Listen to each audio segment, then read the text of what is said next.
Hello students, BA part third, honours part third, western political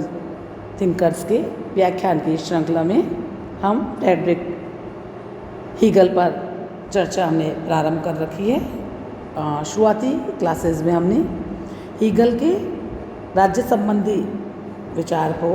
आगे बढ़ाया था। उसी के क्रम में आज हम उसी बात को आगे बढ़ाते हुए और देख रहे हैं कि हीगल ने राज्य को सर्वोच्च माना था, उसे विवेकपूर्ण सामान्य इच्छा का प्रतीक भी माना है। इसलिए ही वह कह रहा है कि राज्य के लिए व्यक्ति का यह परम कर्तव्य है कि वह उसकी कभी किसी भी बात को गलत नहीं ठहराएगा और किसी भी स्थिति में नागरिकों को राज्य के विरुद्ध विद्रोह करने का अधिकार नहीं होगा। और इसलिए उसने उसको एक घृणित कर्म भी घोषित करता है कि कोई भी व्यक्ति या नागरिक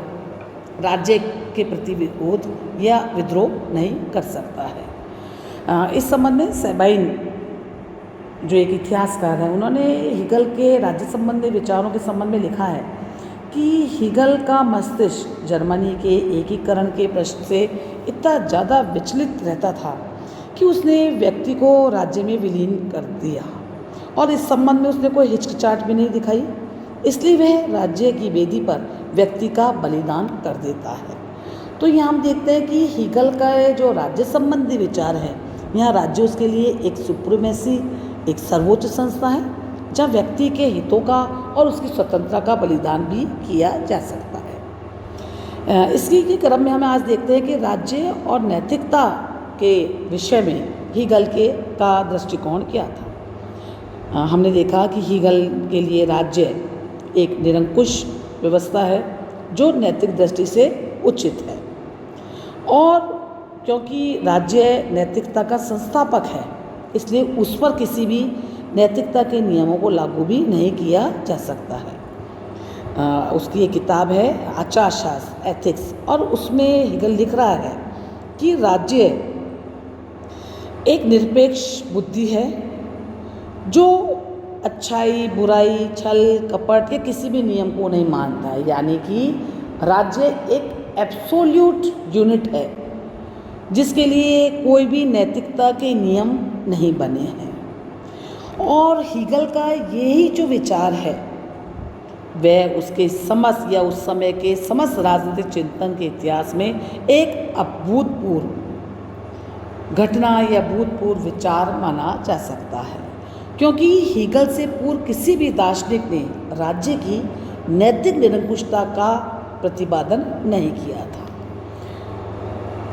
तो हम ये देखते हैं कि अगर हम हीगल की विचारधारा से बिल्कुल अलग जाकर के देखें तो वहाँ ये माना जाता है कि व्यक्ति प्राकृतिक या नैतिक मान्यताओं या अंतःकरण के आदेश पर राज्य का विरोध कर सकता है, लेकिन हीगल किसी भी प्रकार की नैतिक मान्यताओं या अंतःकरण इनमें से किसी को भी राज्य के विरुद्ध विरोध करने का अधिकार प्रदान नहीं करता है। यहाँ पे हीगल कह रहा है कि ये जो नैतिकता की बातें हैं ये सब्जेक्टिव है जो समय और स्थान के साथ में बदलती रहती है, जबकि नैतिकता एक ऑब्जेक्टिव कसौटी पर, एक मतलब यानी कि वस्तुगत कसौटी पर उसको होना चाहिए, और राज्य के कानून वस्तुगत कसौटी है। इसलिए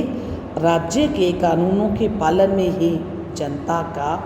अच्छाई है, उसका उच्च है और उसकी भलाई निहित है। तो आपने देखा कि नैतिकता के संबंध में, यानी कि नैतिकता का भी कोई एंगल राज्य को या उसके सर्वमान या उसके निरंकुश स्वरूप को कम नहीं कर सकता है। वो राज्य को एक एब्सोल्यूट स्थिति प्रदान कर रहा है। अब हम राज्य और समाज में के संबंध में हीगल क्या कह रहा है अगर हम देखते हैं तो हम देखते हैं कि हीगल के राज्य संबंधी विचारधारा की विशेषता यही है कि वह राज्य को समाज से भी उच्च तथा श्रेष्ठ मानता है। जबकि उससे पहले जब हम यूनानी विचारकों को देखते हैं तो वो ये कह रहे हैं कि राज्य क्या है, समाज का ही एक उच्चतम स्वरूप है या उच्चतम अभिव्यक्ति है। यहाँ पे हीगल के लिए राज्य समाज से भी श्रेष्ठ है और वह द्वंद्वात्मक पद्धति के आधार पर राज्य की उत्पत्ति के बारे में या उसके विचार क्रम को या उसके विकास क्रम को अपना रहा है, जहाँ वह परिवार को वाद की स्थिति में रख रहा है, यानी कि फर्स्ट स्टेज है। दूसरा नागरिक समाज और प्रतिवाद, यानी कि जो सेकेंड स्थिति है, थीसिस एंटीथीसिस। और तीसरा जो स्टेज है वो संवाद यानी कि सिंथेसिस है, जहाँ पे राज्य है। तो हीगल का मानना है कि समाज का जो चरण है वो राज्य से पहले की अवस्था है,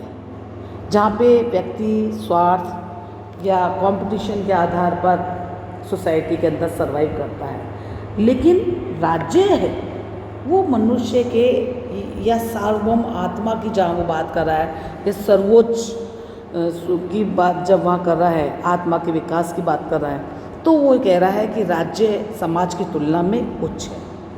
इसका अभिप्राय यह होता है कि राज्य सामाजिक जीवन के प्रत्येक पहलू को अपनी इच्छा के अनुसार नियमित कर सकता है। और हीगल के इसी विचारों के कारण उसके दर्शन को सर्वाधिकारवादी कहा जाता है। हीगल का जो ये सिद्धांत है ये उसके समकालीन या आने वाले समय में भी बहुत नवीन था,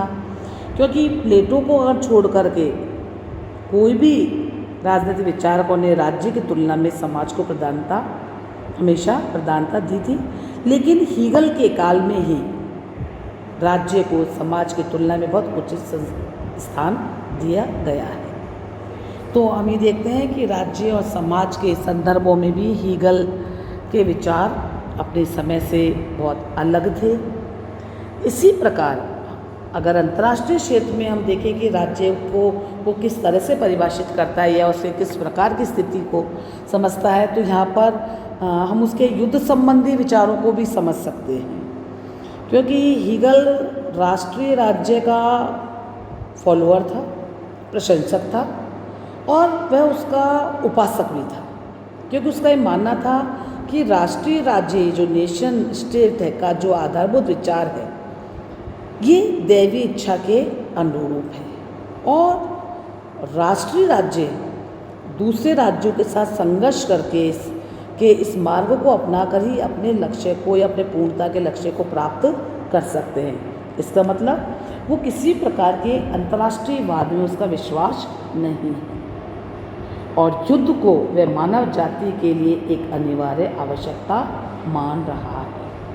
क्योंकि उसके लिए राष्ट्रीय राज्य ही एक अल्टीमेट गोल है।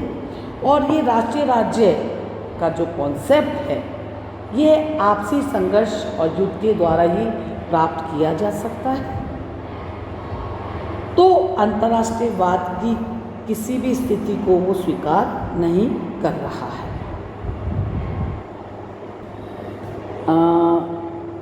युद्ध के बारे में उसका मानना है कि व्यक्ति और राज्य का अगर सर्वोत्कृष्ट रूप हमको देखना है, जहाँ बेस्ट मैनिफेस्टेशन व्यक्ति का और राज्य का आएगा, तो युद्ध में दिखाई देता है। और वो एक विचित्र बात भी कहता है कि युद्ध में विजय जो राज्य होगा उसको ही विश्वात्मा का पूर्ण स्वरूप कहा जाएगा, क्योंकि अपनी शुरुआती जब राज्य संबंधी विचार वो बता रहा है यहाँ पर, वो कह रहा है कि राज्य ईश्वर का विचरण है, यह ईश्वर या विश्वात्मा का पूर्ण स्वरूप की जब बात कर रहा है, तो अपने उग्र राष्ट्रवादी होने के कारण हीगल किसी भी प्रकार के अंतर्राष्ट्रीय कानून और व्यवस्था का समर्थक नहीं है। वह अंतर्राष्ट्रीय कानूनों को मात्र कुछ परंपराएं मानता है, जिनको मानना या न मानना राज्य जो एक संपूर्ण प्रभुत्व संपन्न स्थिति में है उसकी इच्छा पर निर्भर करता है। यहाँ हीगल एक बात और कह रहा है कि जनरल जो मॉरलिटी का जो बात है और पॉलिटिकल मॉरलिटी, इन दोनों में अंतर है। वह कह रहा है कि अंतर्राष्ट्रीय संबंधों में सामान्य नैतिक नियमों का निर्णय विश्व इतिहास के अंतिम न्यायालय में ही हो सकता है। तो हीगल एक ऐसे टोटलिटेरियन यानी कि सर्वाधिकारवादी राज्य का उपासक है जिसमें व्यक्ति की स्वतंत्रता, नैतिकता, मनुष्य के मानवीय अधिकारों और इवन अंतर्राष्ट्रीय कानूनों का भी कोई स्थान नहीं है। तो हमने हीगल के जितने भी राज्य संबंधी विचारों के अलग अलग चरण देखे हैं, जहाँ वह राज्य की उत्पत्ति के बारे में द्वंद्वात्मक विकास की स्थिति को बताता है, जहाँ वह राज्य को सर्वशक्तिमान बताता है, फिर जहाँ वह राज्य पर नैतिकता के नियमों को भी बलिदान कर देता है, नैतिकता के नियमों को नहीं मानता है, फिर जहाँ वह समाज को भी राज्य से निम्न स्थान प्रदान करता है, और अल्टीमेटली जब वह अंतर्राष्ट्रीय राज्य की बात करता है और किसी भी अंतर्राष्ट्रीय नियम या स्थिति को स्वीकार नहीं करता है और युद्ध की स्थिति को एक अवश्यंभावी स्थिति स्वीकार करता है, तो यहाँ पर यह बात क्लियर हो जाती है कि हीगल के जो राज्य संबंधी विचार हैं वो उसके आसपास की स्थितियों से या उस समय की स्थितियों से बहुत अलग थे, बहुत डिफरेंट उसके विचार थे। और उसके जो भी विचार हमने अभी तक देखे हैं राज्य संबंधी विचार, उसमें ये बात क्लियर हो जाती है कि राज्य मानवीय जीवन की उसके लिए एक सर्वोच्च संस्था है और राज्य एक साध्य है और व्यक्ति उसके लिए राज्य के विकास का एकमात्र साधन है। और राज्य अपने अंदर नागरिकों की सामाजिक नैतिकता को अपने अंदर समेटे हुए हैं, इसलिए राज्य खुद नैतिकता से ऊपर है, क्योंकि वही नैतिकता का निर्धारण भी कर रहा है। और अंतर्राष्ट्रीय क्षेत्र में राज्य अपनी इच्छानुसार कार्य करने के लिए स्वतंत्र है। तो अंतर्राष्ट्रीय नैतिकता या अंतर्राष्ट्रीय नैतिक नियमों का या कानूनों का कोई भी स्थान नहीं है। तो हम देखते हैं कि हीगल एक सर्वाधिकारवादी राज्य के बारे में अपने विचार प्रकट कर रहा है। आने नेक्स्ट क्लास के अंदर हम ये कोशिश करेंगे कि हीगल के विचारों का समापन करें, उसके विचारों की समीक्षा करते हैं, या जो जो हीगल ने अपने विचार प्रस्तुत किए हैं उनके बारे में उसकी समालोचना हम अगली क्लास में करेंगे बच्चों। Thank you.